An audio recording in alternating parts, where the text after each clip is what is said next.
শিহাব শাহীন পরিচালিত তিতর মাসান এবং জেফার অভিনীত বিঞ্জ ওটিটি প্ল্যাটফর্মের নতুন ওয়েব ফিল্ম তুমি আমি সুদূর রিভিউ করব আজকের এই ভিডিওতে। আজকে আমরা কথা বলবো এমন একটা ওয়েব কন্টেন্ট নিয়ে যেটা দেখতে গিয়ে একটা জিনিস খুব পরিষ্কার হয়ে যায়, এটা গল্পের থেকে বেশি নির্ভর করে অনুভূতির উপর। কিন্তু সেই অনুভূতিটাই কি ঠিকভাবে পৌঁছাতে পেরেছে, চলুন সেটা নিয়েই বিস্তারিত কথা বলি। এই ওয়েব ফিল্মের মূল থিম হচ্ছে লাভ এট ফার্স্ট সাইট, মানে প্রথম দেখাতেই ভালোবাসা। শুনতে যতটা ইন্টারেস্টিং লাগে, দেখার সময় কিন্তু ঠিক ততটাই ইমোশনাল করে ফেলে, কারণ এখানে ভালোবাসার অনুভূতিটা কিন্তু খুব ফিল হয়। মানে যেটা দেখাইছে সেটা কিন্তু খুব গভীর এবং ইমোশন, যেটা স্ক্রিনে কিন্তু সুন্দরভাবে কিন্তু ফুটিয়ে তুলছে।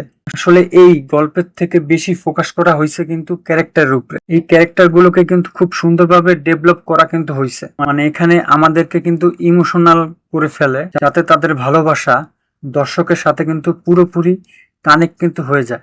এখানে ডেস্টিনি বা ভাগ্যের একটা বড় কিন্তু ভূমিকা কিন্তু দেখানো হয়েছে। মানে ভুল সময় দেখা হওয়া বা ভুল সংযোগ, অথবা সেই সংযোগ থেকেই গল্প। এই আইডিয়াটা কিন্তু খুব সুন্দর এবং এক্সিকিউশনও কিন্তু অনেক ভালোভাবে কিন্তু করা হয়েছে। এখানে কিছু কিছু মোমেন্ট আছে, ড্রামা আছে, সেখানে আপনাদেরকে কিন্তু অনেক ইমোশনাল করে ফেলবে।